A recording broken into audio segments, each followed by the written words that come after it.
Hello students, कैसे हैं सब। आई होप आप सब अच्छे हों। Welcome to 10th standard chapter 18। Chapter 18 है हमारा रचना। रचना फॉर्मेशन वर्ड है, जो कि रचना हमारा चैप्टर है। रचना चैप्टर के लेखक हैं रघुवीर चौधरी। रघुवीर चौधरी का जन्म 5 दिसंबर 1938 ईस्वी में हुआ। कब हुआ इनका जन्म? 5 दिसंबर 1938 ईस्वी में हुआ। जो हमारे रघुवीर चौधरी हैं, वो उनके जीवन के बारे में हम जानते हैं। रघुवीर चौधरी सजर्क चिंतक कमर्शियल रघुवीर चौधरी का जन्म बापूपुरा जिला गांधीनगर उत्तर गुजरात में हुआ। कहाँ पर हुआ? बापूपुरा जिला गांधीनगर उत्तर गुजरात में हुआ। स्कूली शिक्षा माणसा तथा उच्च शिक्षा अहमदाबाद सेंट जेवियर्स कॉलेज से इन्होंने स्कूली शिक्षा तो मानसा तथा उच्च शिक्षा अहमदाबाद के सेंट जेवियर्स कॉलेज से, हिंदी का अध्यापन भाषा साहित्य भवन गुजरात यूनिवर्सिटी के हिंदी विभागाध्यक्ष प्रोफेसर पद से निवृत्त हुए। और नई तालीम, तालीम एक उर्दू वर्ड है, यहाँ पर तालीम को हम शिक्षक कहेंगे। तालीम का मतलब होता है शिक्षक, और ये एक उर्दू वर्ड है, तो यहाँ पर तालीम की संस्थाओं के सूत्रधार बने, मतलब शिक्षक की संस्थाओं के सूत्रधार बने। जो हमारे लेखक है रघुवीर चौधरी, वो गुजरात के बापूपुरा में उनका जन्म हुआ और उन्होंने स्कूली शिक्षा मानसा तथा उच्च शिक्षा अहमदाबाद सेंट जेवियर्स कॉलेज से की।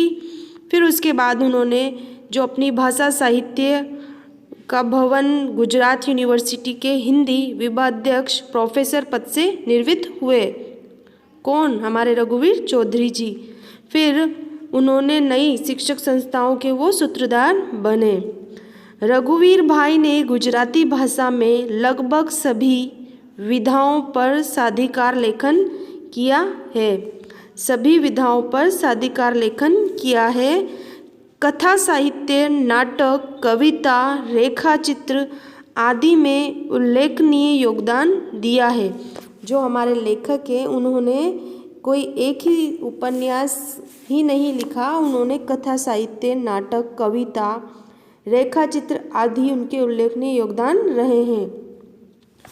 अमृता, उपरवास, कथात्रयी, वेणु, वत्सला, सोमतीर्थ, रुद्रमहालय आदि उपन्यास उनकी कीर्ति के स्तंभ हैं। जो उनकी कीर्ति मतलब उनकी प्रसिद्धि के स्तंभ हैं।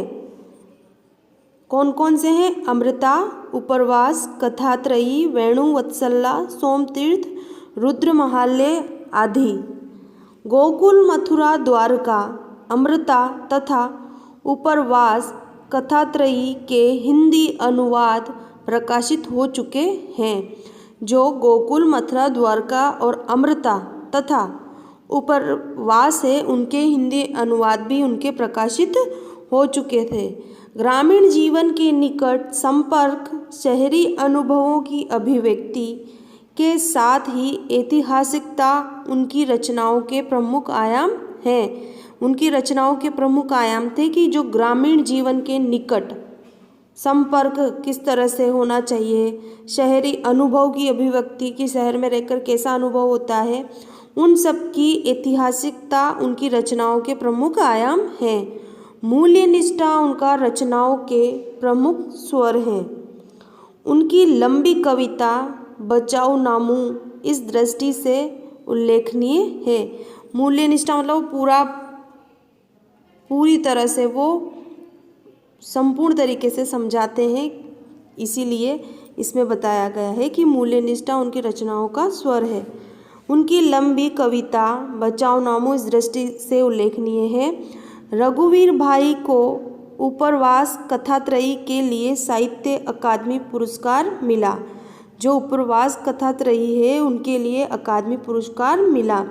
वे गुजराती के सभी प्रतिष्ठित पुरस्कारों से सम्मानित हो चुके हैं। इनमें रणजीत राम, सुवर्ण चंद्रक, क.मा.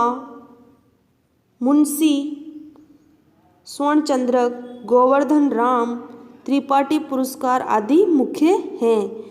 इन्हें साहित्य अकादमी की मानद फेलोशिप प्राप्त है। फेलोशिप मतलब समान रुचि के लोगों के बीच मित्रता बनाए रखने की भावना होती है, वो फेलोशिप मतलब वो उपाधि इनको प्रदान प्राप्त है। भारत का प्रतिष्ठित साहित्य सम्मान 2015 ज्ञानपीठ पुरस्कार से आपको सम्मानित किया गया। 2015 में ज्ञानपीठ पुरस्कार से हमारे जो लेखक हैं रघुवीर चौधरी को सम्मानित किया गया। ये हमारे लेखक रघुवीर चौधरी की जीवन वर्णन हो चुका है। अब हमारी जो रचना है उसके बारे में हम अध्ययन करते हैं। अब हमारी रचना शुरू होती है कि शाम का समय है, ग्राम पंचायत के कार्यालय के बंद दरवाजे के पास बैठा चौकीदार जमाही ले रहा है। जमाही मतलब उबासी। जब सोने की नींद आने लगती है तब मुंह खुलता है तो हम उसे उबासी बोलते हैं, तो जमाही ले रहा है। शाम के समय ग्राम पंचायत के कार्यालय के बंद दरवाजे के पास बैठा चौकीदार क्या ले रहा है? उबासी ले रहा है। दूर बैठे रमेश, निमेश और नरेश, दूर बैठे रमेश, निमेश और नरेश गंभीरता से बातें करते दिखाई देते हैं। गंभीरता से मतलब जैसे सीरियस होकर बातें करते दिखाई देते हैं। गोपी प्रवेश करती है, जो वहाँ बातें करते रहते हैं वहाँ पर गोपी प्रवेश करती है। गोपी दोनों ओर देख लेने के बाद, उसने दोनों ओर देखा और फिर अविनाश जी यहाँ नहीं आए?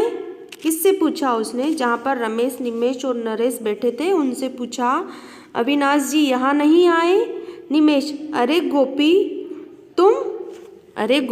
तुम, क्या कोई काम था अविनाश का? गोपी, खास तो नहीं, पर कल उन्होंने वादा किया था कि आज इसी समय वे मुझे प्रसाद जी की कविता समझाएंगे। जो गोपी है वो कह रही है कि कुछ खास काम तो नहीं था, पर उन्होंने मुझसे वादा किया था कि वो जो प्रसाद जी हैं उनकी कविता मुझे समझाएंगे। रमेश बोलता है कि कविता समझने से कोई फ़ायदा नहीं होगा। गोपी, कोई ठोस काम करो या अविनाश को करने दो। रमेश गोपी से क्या कहते हैं कि कविता समझने से कोई फ़ायदा नहीं होगा, कोई ठोस मतलब कठोर काम करो और उसको अविनाश को करने दो। गोपी ने कहा, आप भी कैसा मजाक कर रहे हैं रमेश भाई? आप कैसा मजाक कर रहे हैं रमेश भाई? कविता तो आत्मा की कला है। कविता के बारे में बता रही है वो कि जो कविता होती है वो हमारी आत्मा की कला है, संवेदना का सौंदर्य है। संवेदना मतलब भावना, जिसको हम इंग्लिश में कहते हैं कंडोलेंसेस। तो जो संवेदना होती है, भावना जिसके अंदर भावनाओं का वर्णन होता है वो हमारी कविता होती है। तो वो कह रही है कि कविता तो आत्मा की कला है, संवेदना का सौंदर्य है। निमेश, पर आत्मा या संवेदना हो तभी ना। तो जो निमेश है वो गोपी की बात पर बोलता है कि आत्मा और संवेदना होगी तभी तो कविता समझाई जाएगी। तो गोपी बोलती है कि क्या निमेश भाई की आत्मा नहीं है? जो गोपी है वो कह रही है क्या निमेश भाई की आत्मा नहीं है? निमेश, कभी थी आज नहीं है। कभी थी मतलब वो पास्ट टेंस बता रहा है यहाँ पर, मतलब भूतकाल के बारे में कि कभी थी, आज मतलब फ्यूचर में नहीं है, भविष्य काल में नहीं है। किसकी भावना? आत्मा की भावना। पहले थी अब नहीं है। हम सब आज निर्णय कर चुके हैं कि ये जो हमारे हाथ है वही काफ़ी है। पर्याप्त मतलब काफ़ी है। गोपी, हाथ तो सभी के होते हैं। जो निमेष है उसने क्या कहा कि भावनाएं तो हमारे थी, आत्मा थी, पर अब नहीं है, और जो अभी हमारे हाथ है वही काफ़ी है। जब गोपी बोलती है हाथ तो सभी के ही होते हैं नरेश, पर हम आज इन हाथों का कमाल दिखाएंगे। हम आज हाथों का कमाल दिखाएंगे, मतलब हाथों की सफाई दिखाएंगे। गोपी, मैं समझी नहीं नरेश भाई। नरेश, हम इन हाथों का सदुपयोग करेंगे, मतलब अच्छा उपयोग करेंगे। सदुपयोग मतलब अच्छा उपयोग करेंगे। गोपी, यह तो आपने और भी मुश्किल बात कही, मतलब ये तो आपने और भी मुश्किल बात कही। रमेश, तुम अभी बच्ची हो, जाओ कविता पढ़ो। किसने कहा? रमेश ने। तुम अभी बच्ची हो, जाओ अभी कविता पढ़ो। गोपी, सो तो आपकी सलाह के बिना भी मैं पढ़ूंगी। वो क्या कहते हैं कि आप कहोगे तभी नहीं, वो तो मैं आपकी बिना सलाह के भी पढ़ूंगी। लेकिन सचमुच आप अपने हाथों का सदुपयोग, अच्छा उपयोग करने जा रहे हैं, तो इच्छा होती है कि मैं भी साथ क्यों न दूं। वो कह रही है कि अगर आप सचमुच में अपने हाथों का अच्छा उपयोग करने जा रहे हैं तो मेरी भी इच्छा होती है कि मैं क्यों ना आपका साथ दूं। रमेश, तुम्हारे हाथ अभी कोमल हैं बहन, तुम्हारे हाथ अभी कोमल है, मतलब सॉफ्ट है बहन। जाओ, अविनाश से मैं कहूँगा कि तुम आई थी। जाओ, मगर हाँ, उसका इंतज़ार मत करना। आज हम यहाँ से हटने वाले नहीं हैं, न तो पंचायत के किसी सदस्य को हटने देंगे जब तक वे हमारे सभी सवालों का जवाब न दे दें। वो रमेश कह रहे हैं तुम जाओ, अभी अविनाश आएगा तो मैं बता दूंगा, मगर तुम इंतज़ार मत करना, क्योंकि हम यहाँ से हटने वाले नहीं हैं जब तक पंचायत के सदस्य उनकी बात, सवालों का जवाब न देंगे तब तक। गोपी, जवाब क्यों नहीं देंगे? जो लंबा भाषण कर सकता है उसके लिए जवाब देना तो बड़ा आसान होता है। जो गोपी है वो कह रही है कि जो लंबा भाषण दे सकते हैं वो जवाब क्यों नहीं दे सकते। नरेश, आसान होता तो वे यहाँ आकर हमसे बात न करते, मतलब अगर इतना आसान होता तो वो हमसे आकर यहाँ बात न करते। खड़ा होकर चौकीदार की ओर जाता है, देखो तो सही, दरवाज़ा बंद करके सभी भीतर बैठे हैं। नरेश कह रहा है देखो तो सही, इन सबको दरवाज़ा बंद करके भीतर, मतलब अंदर की तरफ बैठे हैं। नालायक, उल्लू के पट्टे। नालायक यहाँ पर एक समास शब्द है जिसका मतलब होता है बहुव्रीहि समास, जो कि हमारा बहुव्रीहि समास होता है, उसका एक शब्द है नालायक। उल्लू के पट्टे, वो उनको मूर्ख बताकर और उल्लू के पट्टे बोल रहे हैं। तो निमेष, अपशब्दों के उपयोग पर अविनाश का प्रतिबंध है, याद रखो। अपशब्दों मतलब गलत शब्दों का उपयोग करने पर अविनाश का रोक है, ये याद रखो। निमेष है जो कह रहे हैं, प्रतिबंध मतलब रोक है। तब नरेश कहता है तभी तो हम अभी तक शांत हैं। क्यों शांत हैं वो? क्योंकि अविनाश गलत शब्दों का उपयोग नहीं करते हैं। तो वो कह रहा है कि तभी तो हम अभी तक शांत हैं। कितनी बार तो हमने प्रार्थना पत्र दिए, कितने दिन तक प्रतीक्षा की, मतलब इंतजार किया, आखिर हार कर आज उपवास पर बैठे हैं, मतलब अनशन पर बैठे हैं, जो हम हड़ताल बोलते हैं उस पर। फिर रमेश है वो कहते हैं कि नरेश की बात को आगे बढ़ाते हुए ठीक 2 घंटे पहले ही मीटिंग शुरू हुई थी। बीच में हमने बार बार कहलवाया कि हमको अंदर बुलाओ या बाहर आकर हमसे बात करो, बस जवाब ही नहीं दिया। जो रमेश वो कह रहे हैं कि हमने नरेश की बात को आगे बढ़ाते हुए ठीक 2 घंटे पहले मीटिंग शुरू की थी, बीच में हमने कहलवाया हमें अंदर बुलवा लो, बाहर आकर हमसे बात करो, पर हमें कोई जवाब ही नहीं दिया जा रहा है। नरेश, जैसे हमारी हस्ती ही उन्हें कबूल नहीं, हस्ती मतलब हमारा आना, उपस्थिति, हमारा आना ही उन्हें कबूल, एक उर्दू वर्ड है यहाँ पर, इसको कबूल नहीं मतलब स्वीकार नहीं है।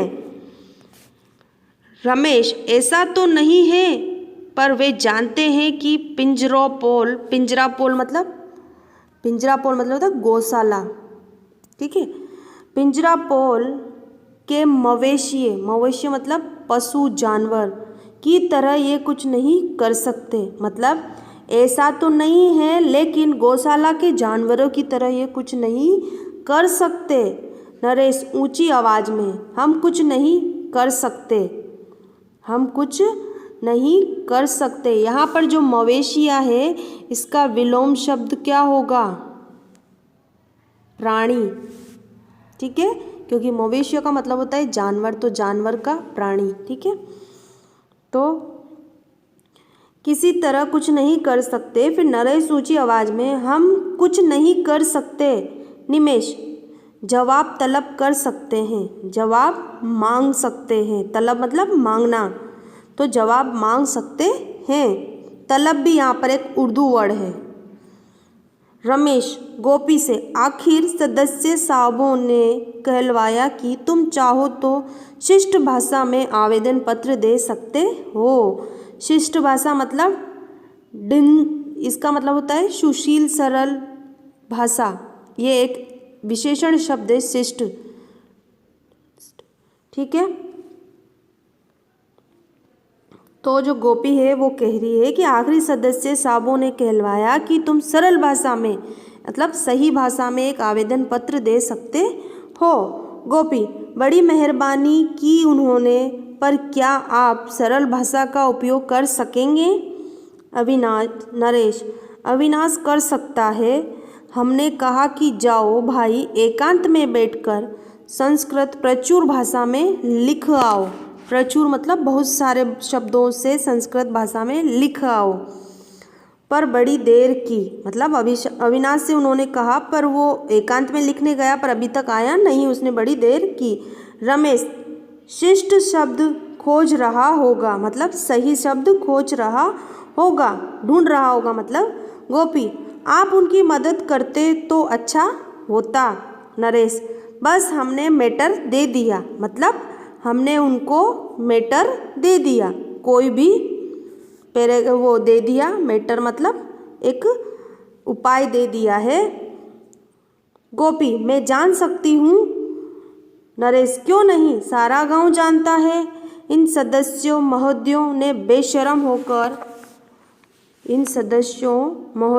बेशरम होकर भ्रष्टाचार के कई मामलों में जो सहयोग किया है। बेशर्म मतलब यहाँ पर एक बेशर्म आप जानते हो निर्लज, जिसका बेशर्म यहाँ पर बहुव्रीहि समाज का प्रयोग हुआ है। भ्रष्टाचार का मतलब होता है कुप्रथा, जो गंदगी फैलाते हैं। इसका अगर हम विलोम शब्द करेंगे तो इसका शिष्टाचार होगा। इसको इंग्लिश में भ्रष्टाचार को कोरप्शन भी कहते हैं, ठीक है। तो भ्रष्टाचार के कई मामलों में जो उनका सहयोग किया है मतलब गलत मामलों में उनका सहयोग किया है। गोपी, चलिए एक क्षेत्र में तो सहकार की भावना फली मतलब सबकी भावना मिली। रमेश, गोपी, इस बात पर तुम भीतर जाकर इन लोगों को बधाई दो, मज़ा आएगा। गोपी, इस बात पर तुम उनको भीतर जाकर बधाई दो, सबको मज़ा आएगा। निमेश, वे हमारा मजाक समझ पाए तभी ना, मतलब हम मजाक करें और वो समझ पाए तभी ना। नरेश, वे समझेंगे कि गोपी जैसी होनहार लड़की ने हमें बधाई दी है, तारीफ की है, मतलब वो होनहार लड़की थी और अगर वो बधाई देगी तो वो समझेंगे कि उन्होंने हमारी तारीफ की है। गोपी, क्या सबके सब बुद्धू हैं मतलब क्या सबके सब पागल हैं? निमेश, है तो बड़े चालाक, पर ज़रूरत पड़ने पर बुद्धू भी बन सकते हैं, मतलब चालाक तो हैं पर जब ज़रूरत पड़ती है तो वो बुद्धू भी बन सकते हैं। अविनाश, अभी क्यों नहीं आया, जरा देखो तो सही गोपी, वह शायद दद्दा के घर बैठा हो। अविनाश क्यों नहीं आया, शायद वो दद्दा के घर बैठा हो। गोपी, देखो। गोपी, आप लोगों को हर्ज मतलब कोई तकलीफ या परेशानी न हो तो उनके साथ यहाँ आऊँ? रमेश, हर्ज मतलब परेशानी तो शायद तुम्हारे बड़े भाई साहब को होगा, मतलब हमें तो नहीं है पर तुम्हारे बड़े भाई साहब को होगी। गोपी, यह आपकी गलत फहमी है, मैं आऊँगी। जाती है, वो यह कहकर चली जाती है कि ये आपकी गलत फहमी है, मैं आऊँगी। नरेश बंद दरवाजे के पास जाकर दरार से देखने की कोशिश करता है। जो दरवाज़ा बंद होता है, नीचे थोड़ी सी जगह होती है, उसे हम क्या बोलते हैं? दरार। तो दरार से देखने की कोशिश करता है। चौकीदार हाथ पकड़कर उसे हटा देता है। रमेश, क्या कुछ पता चला? नरेश, कैसे चले, मुंह में मुंह डाले खुसुर फुसुर कर रहे हैं सभी। ये एक मुहावरा है यहाँ पर कि मुंह में मुंह डाले खुसुर फुसुर कर रहे हैं, मतलब सब धीरे धीरे, मतलब पास होकर धीरे धीरे बातें कर रहे हैं। मुहावरा है यहाँ पर, इस पे अंडरलाइन कर लेना सब कि मुंह में मुंह डाले खुसुर फुसुर कर रहे हैं। इसका मतलब है कि वो पास बैठकर धीरे धीरे बातें कर रहे हैं। अविनाश, प्रवेश करते हुए किसी का तिरस्कार अपमान मतलब मत करो नरेश, हम इस गांव के पढ़े लिखे युवक हैं, हमारी जिम्मेदारी कुछ ज़्यादा है। किसी का तिरस्कार मत करो, हम इस गांव के पढ़े लिखे युवक हैं, हमारी जिम्मेदारी कुछ ज़्यादा है। ये हमारा किसने कहा? अविनाश ने। ठीक है, अब हम नेक्स्ट क्लास में बाकी का चैप्टर कंप्लीट करेंगे। यहाँ पर जो हमारे रघुवीर चौधरी है, उन्होंने जो रचना की है वो इस पर की है कि जो गुस्सा प्रकट करने के लिए और जो अपना गुस्सा, बल का प्रयोग और तोड़फोड़ करने का जो तरीका है वो बहुत दिनों से चला आ रहा है। जो प्रस्तुत हमारी जो रचना है, इसमें लेखक ने वर्तमान में जो परिस्थितियों में जो नौजवान लोग तोड़फोड़ करने के बजाय प्रतीक्षा करें और समाज के कार्य में शामिल होने का प्रयत्न करें, उसका इसमें संदेश दिया है, जिसको हमने आधा तो कंप्लीट कर लिया है। बाकी हम नेक्स्ट क्लास में मिलेंगे। आप सब तब तक इसको वापस से यहाँ तक अध्ययन कीजिए। Thank you so much. Have a nice day.